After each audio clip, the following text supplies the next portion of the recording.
नमस्कार नमस्कार नमस्कार दोस्तों, मैं Niklesh Jain Hindi chess base India channel पर आप सभी का हार्दिक अभिनंदन करता हूं।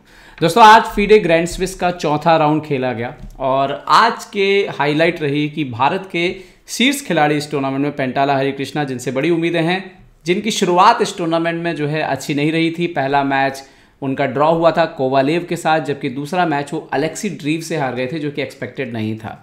उसके बाद हरिकृष्णा ने लगातार 2 मैच जीतते हुए वापसी की है। आपसे थोड़ी देर पहले हरिकृष्णा ने आर्मेनिया के जो one of the best player आप बोल सकते हैं सेर्गेई मवेशियन, उनको पराजित किया है। और इस जीत से हरिकृष्णा का ना सिर्फ कॉन्फिडेंस वापस आएगा, बल्कि हरिकृष्णा एक बार फिर से रेस में जो है वापस लौट आए हैं। उनके 2.5 अंक हो गए हैं 4 में से अब। ओके, बड़ी बात करते हैं। इस मैच में हरिकृष्णा ने एंड गेम में जीत हासिल की, काले मोहरों से जीत हासिल की। तो एंड गेम जो उनका स्ट्रॉन्ग पॉइंट माना जाता रहा है लंबे समय से, लेकिन पिछले कुछ समय से इसमें परिणाम जो है वो नहीं आ रहे थे। तो आगे देखते हैं इस मुकाबले को कि क्या कुछ हुआ। इसके पहले का जो मुकाबला रहेगा, पूरा मुकाबला मैं नीचे पेस्ट कर दूंगा, तो वहाँ से आप पूरा मैच भी देख सकते हैं। तो इससे पहले हम आगे बढ़ें, अगर आपने अभी तक लाइक शेयर और सब्सक्राइब ना किया हो तो ज़रूर ऐसा करें, ताकि Hindi chess base India channel को मदद मिले हिंदी भाषा में शतरंज को आगे बढ़ाने के लिए। ये पोजीशन थी यहाँ पर। अभी जो है पिछली चाल खेली गई है।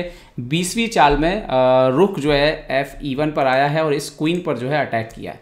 अगर इस पोजीशन को आप ध्यान से देखेंगे तो 6-6 प्यादे हैं दोनों के पास, 2-2 रुख हैं और सेम कलर के बिशप है, मतलब उसी रंग के खाने का ऊँट है यहाँ पर, सफ़ेद रंग के खाने का। ओके, और अभी वाइट क्या कर रहा है कि वाइट दबाव बनाने की कोशिश कर रहा है क्वीन साइड के इस स्ट्रक्चर पर। ठीक है, तो यहाँ पर हरिकृष्णा ने एक इंटरेस्टिंग मूव डिसाइड किया। उन्होंने खेला क्वीन D6। उन्होंने ये पॉन जो है यहाँ पर अपोनेंट ने मारा queen into D6, pawn into D6 और पॉन यहाँ पर खराब करा लिया, मतलब डबल करा लिया। लेकिन ऐसा उन्होंने क्यों किया? 2 रीज़न है। एक, अगर अपोनेंट A5 पॉन आगे बढ़ने वाला है तो हम B4 जाकर के पोजीशन को जो है यहाँ पर एक्सचेंज, यहाँ पर हम B4 जाकर के पॉन को एक्सचेंज करेंगे और उसके बाद ये 2 फाइल जो है वो ब्लैक जो है इसका इस्तेमाल जो है जवाबी कार्यवाही के लिए, मतलब जवाबी आक्रमण के लिए करने वाला है। ओके, नंबर 2, हरिकृष्णा के दिमाग में एक बात और थी कि चूंकि F7 पे कोई पॉन नहीं है, तो जब भी ये बिशप हटेगा, हरिकृष्णा का जो राजा है वो बहुत जल्दी से केंद्र की तरफ जो है वो आ जाएगा। तो अभी देखते हैं आगे क्या हुआ। अपोनेंट ने खेला A इंटू B5, क्योंकि वैसे भी हरिकृष्णा मारने वाले थे और B2 का पॉन टारगेट में था। ना सिर्फ B2 का पॉन टारगेट में था, वो क्वीन जो एक्सचेंज हो गया उसकी वजह से अब ये बिशप भी हैंगिंग है। तो जब भी एक्सचेंज होगा यहाँ पर B फाइल पे प्रेशर पड़ने वाला था। तो अपोनेंट ने A इंटू B5 मारा, रुक इंटू B5। हरिकृष्णा ने कैलकुलेट कर लिया था बिशप D1 बेहतर मूव है, ताकि बिशप को जो है यहाँ से खिलाया जा सके। हरिकृष्णा ने खेला रुक इंटू B2 और बिशप यहाँ पर खेला F3। अगर आप देखें तो एक्चुअली में वाइट ने एक पॉन सेक्रीफाइस कर दिया एक्स्ट्रा, लेकिन आप किसी भी शतरंज की किताब को खोलेंगे तो प्रैक्टिकली तो ऐसा लगता है कि सफ़ेद ने कुछ गलत नहीं किया है, क्योंकि देर सवेर ये पॉन या ये पॉन जो है उसको मिलने ही वाला है। देखते हैं आगे गेम क्या होगा। हरिकृष्णा ने पहले रुक B6 खेला, पहले उन्होंने वो पॉन को डिफेंड किया। ठीक है, अपोनेंट ने खेला H3, बैक रैंक को ठीक किया, बट शायद इसकी उतनी ज़रूरत नहीं थी, क्योंकि किंग वैसे भी कभी ना कभी इस तरफ से निकल आता किंग F1 होकर के।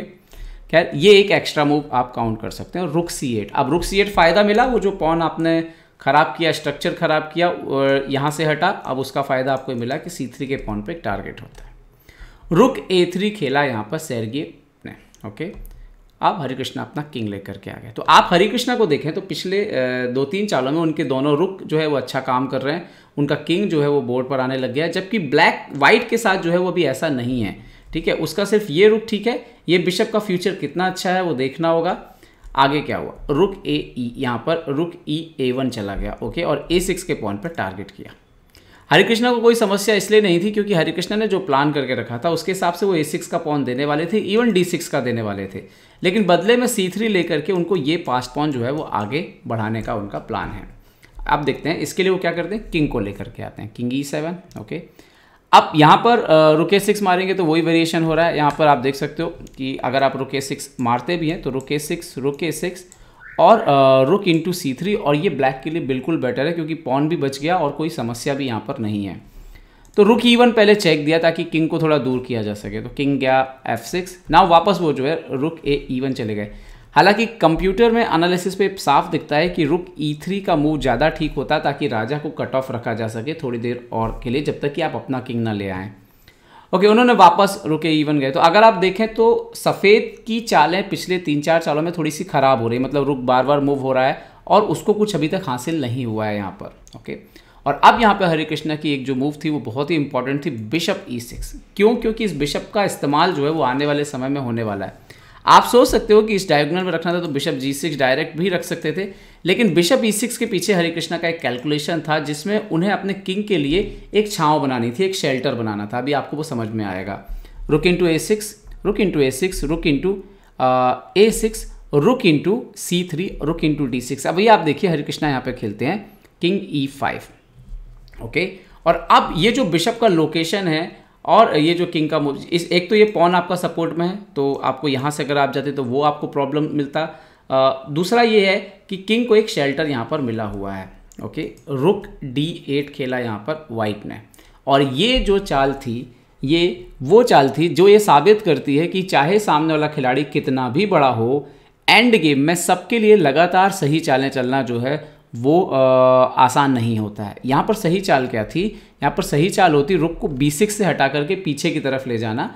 ये पोजीशन इक्वल के आसपास ही है, लेकिन ये एक चाल जो कि उनके अपोनेंट ने खेली रुक D8, जो कि प्रैक्टिकली जो है बड़ा नेचुरल मूव दिख रहा है, क्योंकि ये पॉन को अपोनेंट आगे बढ़ना चाहता है तो आप इस पॉन के पीछे जो है आपने रुक को लगाया हुआ है।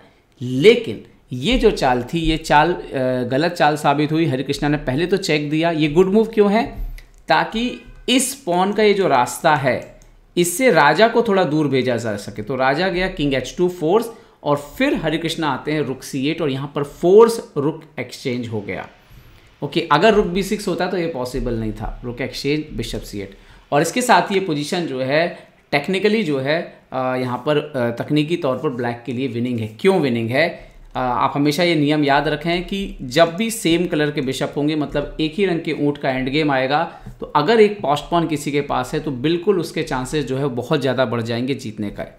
यहाँ पर अपोनेंट के पास 3 पॉन वर्सेस, यहाँ पर आप देखिए 3 वर्सेस 2 है, लेकिन अभी वाइट के पॉन आने में बहुत समय है, जबकि ब्लैक का पॉन बहुत तेज जाने वाला है। दूसरा क्या कारण होता है कि जब विरोधी रंग के ऊँट होते हैं तो आप दूसरे रंग पर कंट्रोल करके बैठ जाते हैं और उसको कोई हिला नहीं पाता है, लेकिन यहाँ पर ऐसा जो है वो नहीं हो पाता, क्योंकि एक ही रंग के ऊँट होते हैं। हमेशा ये चुनौती मिलती रहती है कि हम अपने बिशप के सपोर्ट से अपने पॉन को आगे बढ़ जाएंगे।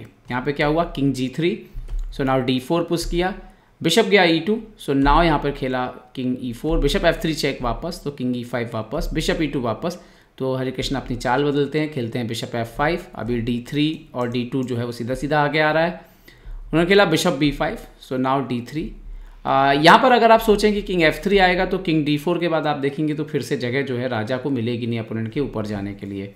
सो बिशप A4 यहाँ पर खेला उन्होंने।